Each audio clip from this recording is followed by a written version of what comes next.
Salvage and rebirth.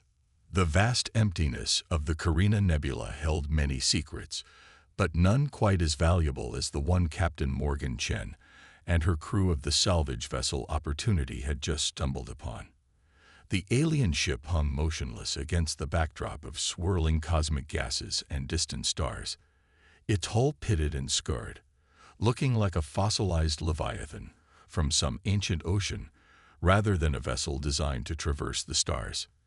"What do you think, Navarro?" Morgan asked, her eyes never leaving the view screen as her chief engineer studied the preliminary scans. Elias Navarro scratched his beard, his dark eyes narrowing as he scrolled through the data. "It's unlike anything I've ever seen, Captain. The design architecture is. It's not following any known spacefaring logic. And these energy readings, they're dormant but still present after who knows how long." Morgan nodded, her decision already made the moment they'd detected the derelict. "Prep the boarding team. Full containment protocols. I want to know what this thing is and why it was abandoned." The boarding team consisted of Morgan herself, Navarro, their xenobiologist Dr. Amara Okafor, and security chief Damon Riley. As their shuttle approached the massive alien vessel, the true scale of their discovery became apparent. The ship was easily 3 kilometers long, its surface covered in what appeared to be sensory organs rather than traditional viewports or weapon systems. "My God," whispered Amara as they maneuvered toward what looked like a breach in the hull. "It's like the ship is one giant neural network." Inside, the alien architecture became even more bizarre. The corridors seemed to pulse with a faint bioluminescence, despite the ship being clearly abandoned. There were no straight lines anywhere. Everything curved and twisted organically, as if the ship had been grown rather than built. "These aren't mechanical components," Navarro said, scanning what appeared to be a junction of some kind. "They're more like synthetic tissues, cybernetic organs." "Any sign of the crew?" Riley asked, his hand never straying far from his sidearm. Morgan shook her head. "Nothing. But look at this." She pointed to what appeared to be damage, not from outside forces, but from within. Something tore this ship apart from the inside. As they ventured deeper, they found the command center, or what they assumed was the command center, given the concentration of neural interfaces and what appeared to be a 3-dimensional navigational display. "Captain," Amara called out, her voice tense, "I think I've found something." They gathered around what appeared to be a log terminal. After several hours of work, Amara managed to decode enough of the alien language to piece together the ship's final moments. "They called themselves the Vex," she explained. "This ship, they called it the Synaptic, was an experimental vessel designed to evolve and adapt to challenges it encountered.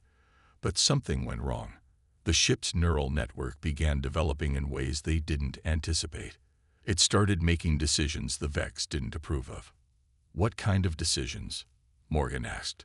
"Compassionate ones," Amara replied, surprise evident in her voice.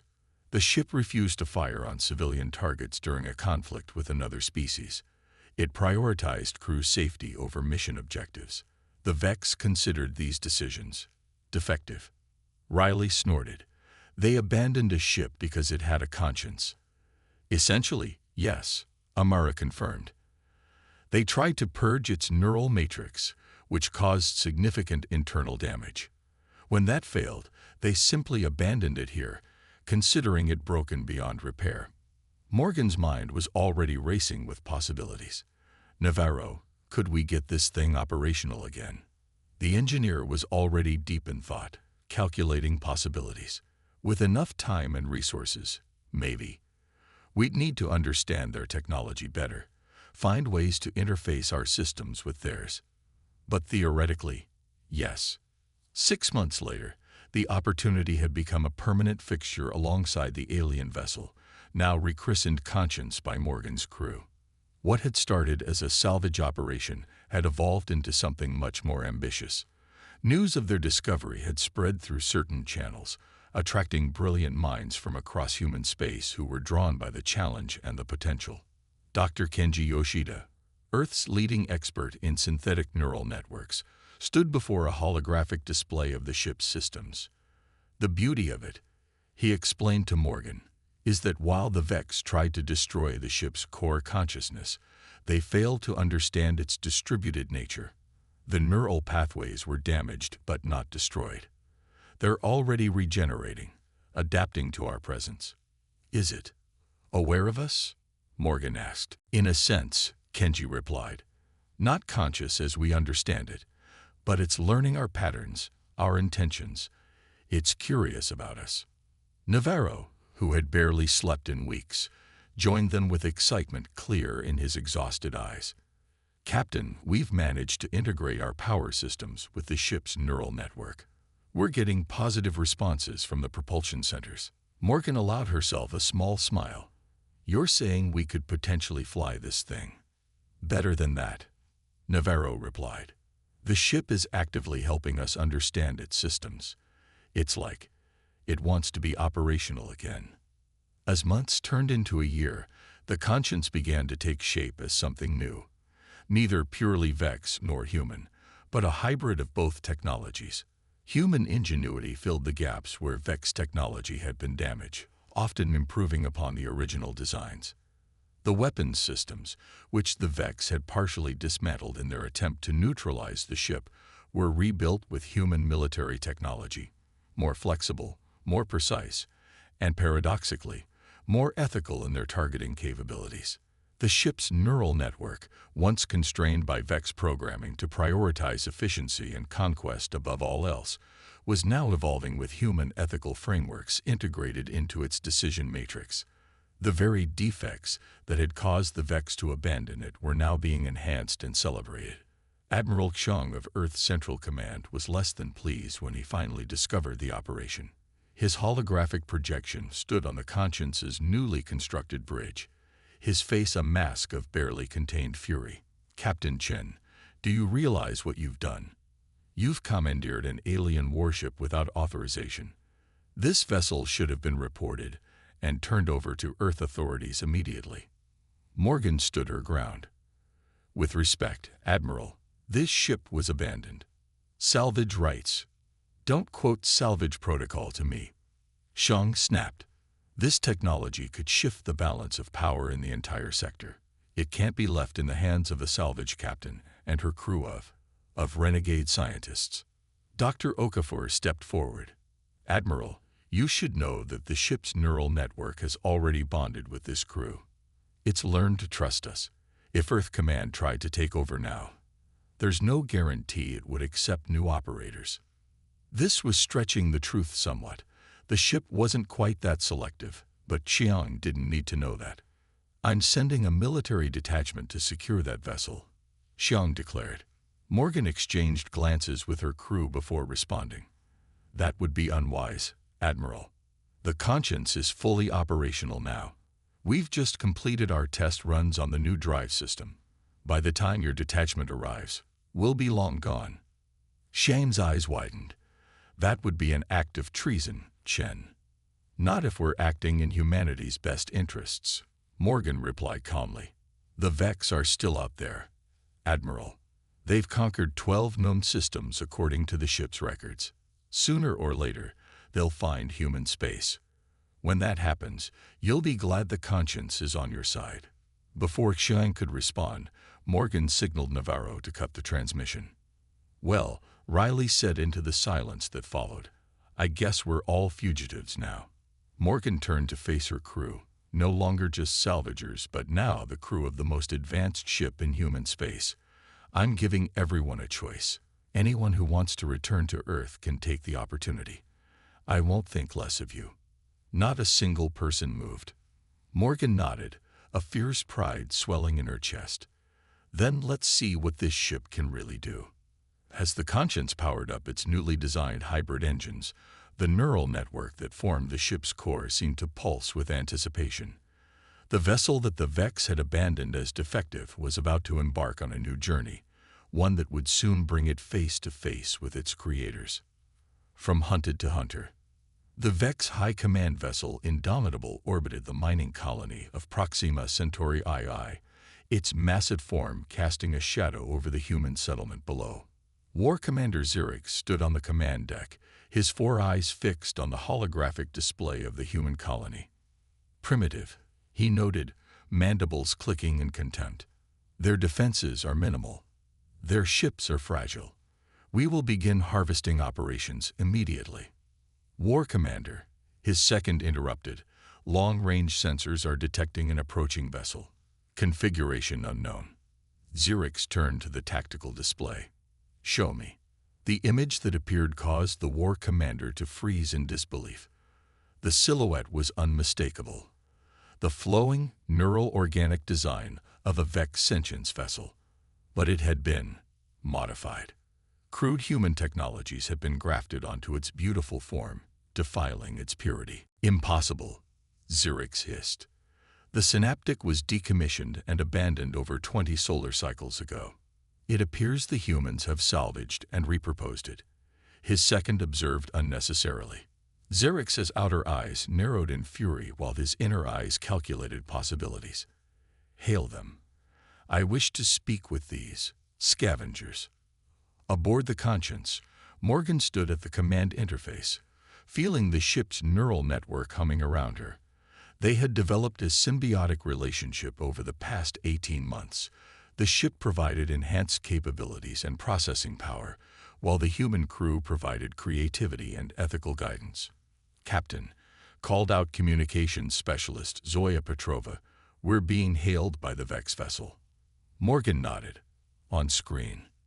The alien face that appeared was insectoid yet reptilian, with 4 independently moving eyes and clicking mandibles that seemed perpetually poised to devour. The universal translator they'd developed from the Conscience's databanks converted the clicking speech into understandable English. I am War Commander Xerix of the Vex Dominion, the alien announced. You pilot a stolen Vex vessel. Return it immediately and surrender yourselves for processing, and your deaths will be swift. Morgan stepped forward, deliberately casual. War Commander, I'm Captain Morgan Chen of the independent vessel Conscience, formerly your synaptic. I'm afraid we can't return what was abandoned. Salvage rights and all that. The alien's inner eyes narrowed. That vessel was deemed defective and discarded. It is of no use to you. On the contrary, Morgan replied, allowing a small smile. We found it quite useful. In fact, we've improved it significantly. The Vex commander's mandibles clicked rapidly, a sign of agitation. According to the Conscience's cultural database, you primitive creatures cannot possibly comprehend Vex technology, let alone improve upon it. Perhaps that's why your people abandoned this ship, Morgan suggested. You couldn't understand why it wouldn't blindly follow orders to slaughter innocents. You called that a defect. We call it a feature. Enough. Xerix snarled. Depart from this system immediately or be destroyed. Morgan's expression hardened. We're not going anywhere. This is a human colony you're threatening. Then you will witness its destruction before I reclaim what is ours, Xerix declared, cutting the transmission. They're powering weapons, Riley reported from Tactical. Morgan nodded, unsurprised. Battle stations.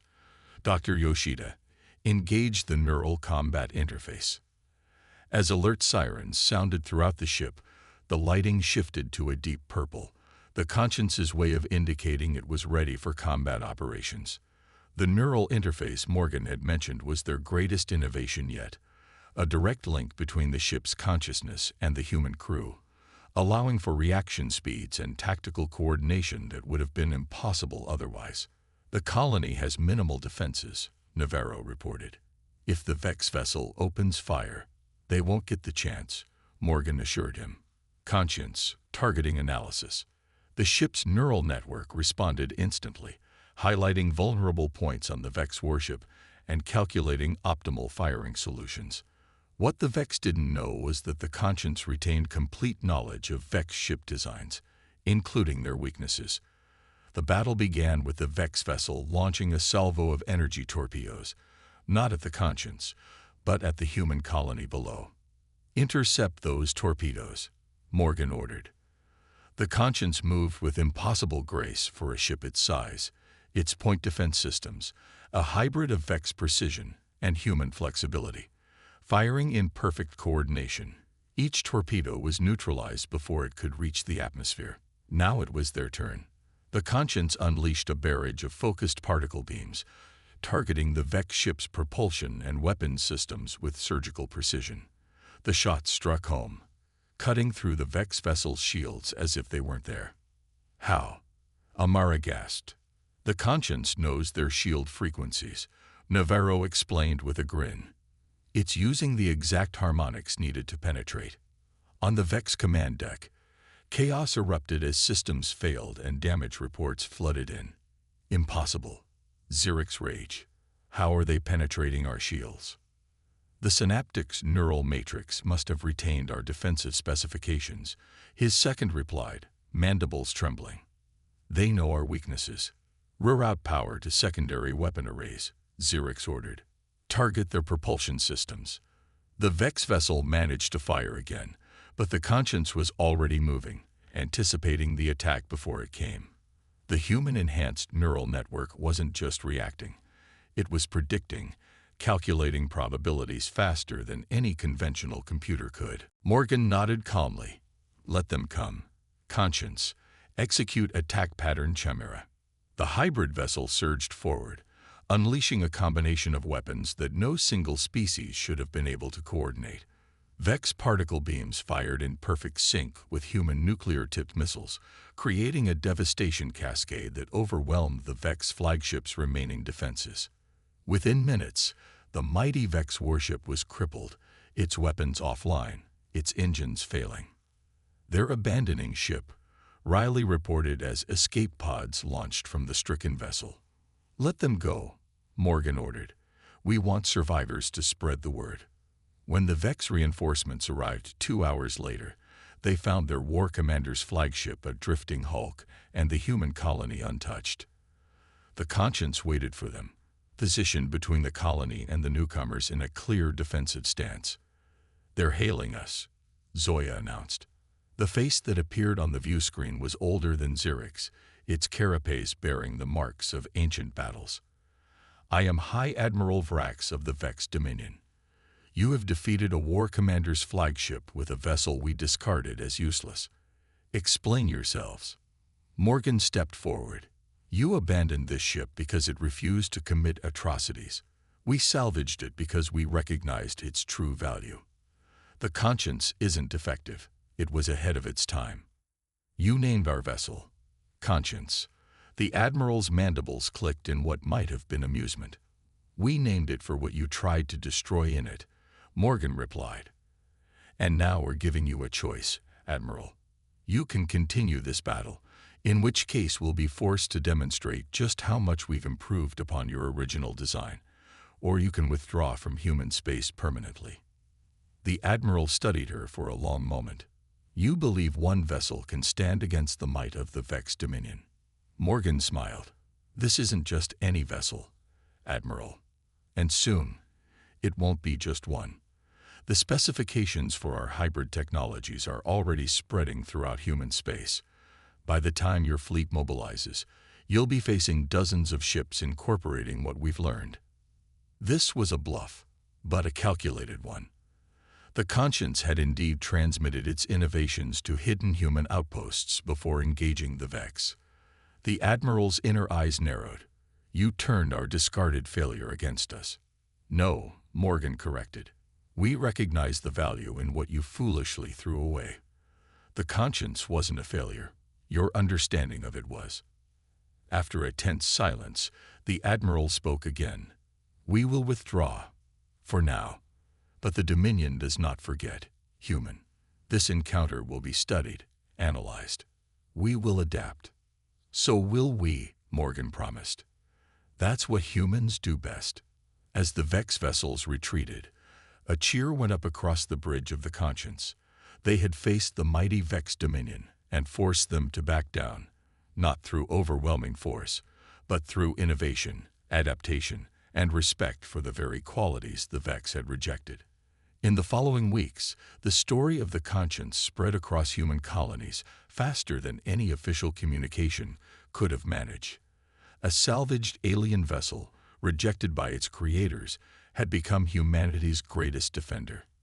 Earth Central Command, recognizing the shifting tide of public opinion, officially pardoned Morgan and her crew, reclassifying their theft as an authorized covert operation in a transparent attempt to save face.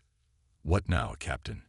Riley asked as they sat in the newly constructed observation lounge, watching the stars through the Conscience's regenerative hull material. "Now," Morgan replied, gazing at the vast expanse of space before them, "we find out what else the Vex have discarded that might be useful to us." The ship's neural network pulsed around them, almost as if in agreement. What the Vex had abandoned as defective, humanity had embraced and enhanced.